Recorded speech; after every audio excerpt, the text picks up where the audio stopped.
একা বসে তুমি করছো কি পড়ালেখা? দিন শেষে পরীক্ষার হলে হবে দেখা।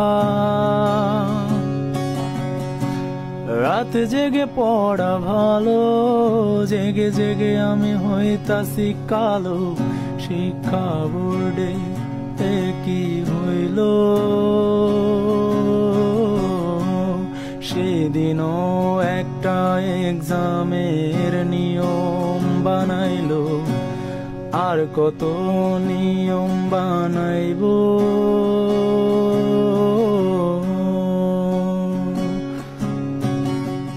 পরীক্ষার হলে কেউ কেঁদো না, প্রশ্নগুলো রেখো অজানা। ইশারা থেকে খুঁজে নিও প্রশ্নের উত্তর। খাতায় আমার ফাঁকা, জীবনটা লাগে আঁকা বাঁকা। আর এই প্যারা নিতে পারি না।